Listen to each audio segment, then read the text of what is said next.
आई गईला घूम के। अरे हम सामाजिक आदमी है तो घूमल फिरल जरूरी है न बा। ऊ तो लौकते बा के सामाजिक बाड़ा।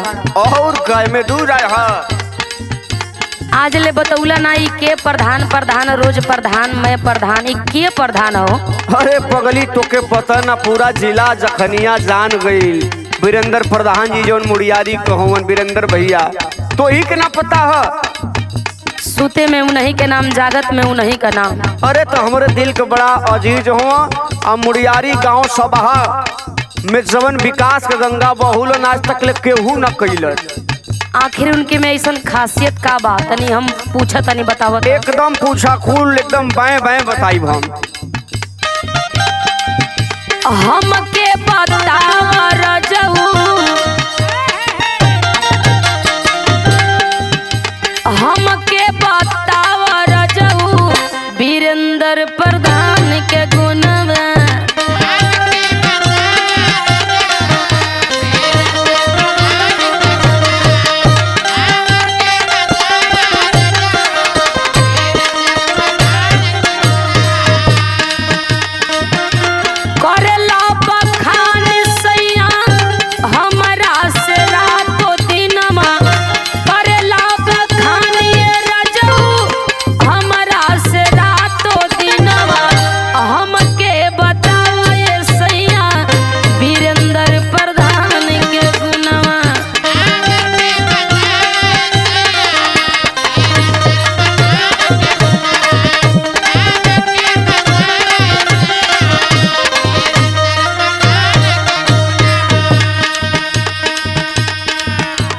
अच्छा तई जानल चाहता उनके बारे में उनके गुण में का है और का सुना बोला। जितना विकास मुड़ियारी गांव में वो कैले हुअन अच्छा शायद वो काम 25 साल से ना भइल ले लो ही। तुहरी खाती का कैले वही बतावा। सुना हम बतावत तनी केतना पठानी रनिया केतना पठानी रनिया भैया वीरेंद्र का कमावा।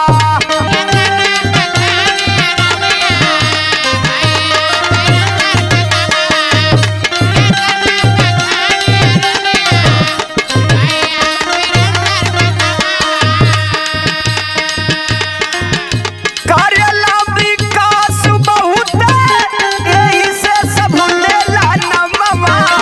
करेला विकास बहुत यही से सब लेला नमवा। केतना पठानी रनिया भैया वीरेंद्र का कमावा।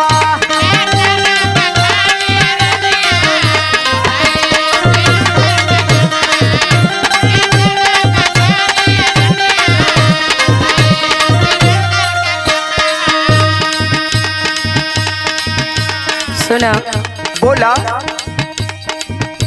मुड़ियारी गौआ में काका विकास वो कैले।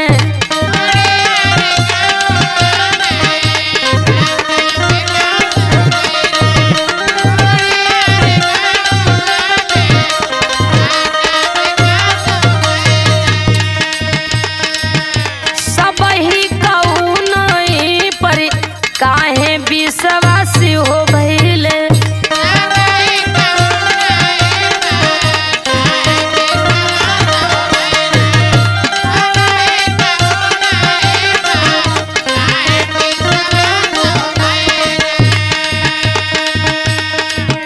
सोहरत मचल बा काहे सब ही का इहे कहनवा। सोहरत मचल बा काहे सब ही का इहे कहनवा। हमके बतावा ये रजऊ वीरेंद्र प्रधान के गुणवा।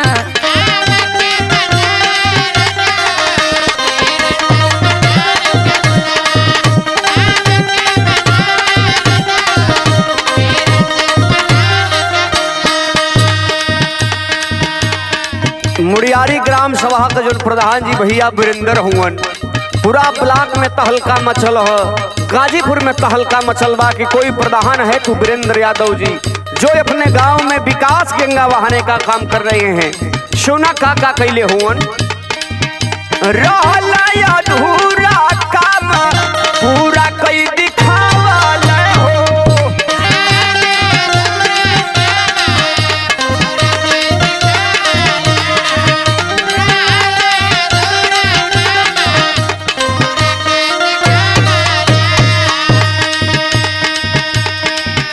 गरीबन के आवास नाली खड़ंजा बनवावल हो।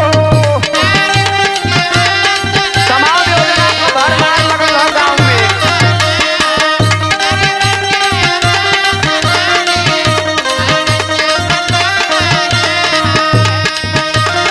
और एक ठे काम उनकर समझ ला ऐतिहासिक ह। मुड़ियारी गांव में जवन काम 25 साल से ना भइल रहल, ऊ अपने कार्यकाल में भैया वीरेंद्र जी ने करके दिखाया। और एक चीज उनकर बड़ा सुंदर लगेला, वहाँ जैला के बाद ऐसा समझ में आवला कि ऐसा चीज कहीं मिलबे नहीं करी। सुना, सुंदर साची वाले बनल भले ही लगल बा धनवा। सुंदर साची वाले बनल भले ही लगल बा धनवा। केतना बखानी रनिया भैया वीरेंद्र का कमाहा।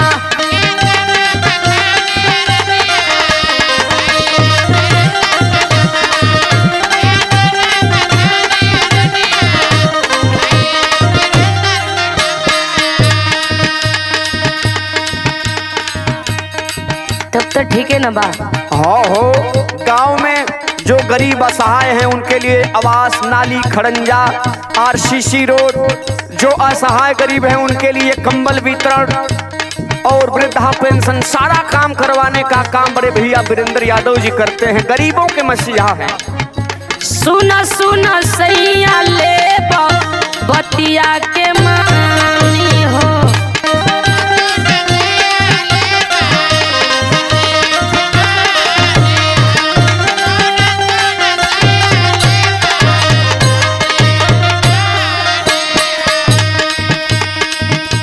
हरी बार ई नहीं के जी तई पर धानी हो।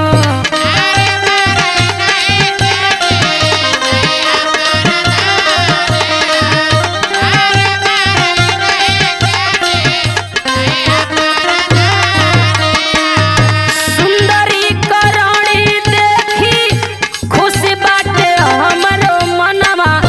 हमके बतावे रजऊ वीरेंद्र प्रधान के गुणवा।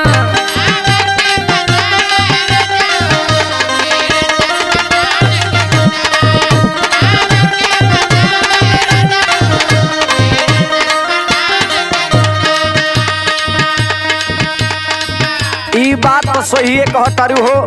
हम ही तू ना, ई पूरा मुड़ियारी ग्राम सभा क, ई जनता क, हर समाज के लोगन का आवाज है कि ऐसन प्रधान का हर बार जरूरत है जे कि मुड़ियारी गांव के विकास के पथ पर लावे का काम करत बा। सुना, तू हऊ साथे फिर से बधिया सर प्रताप।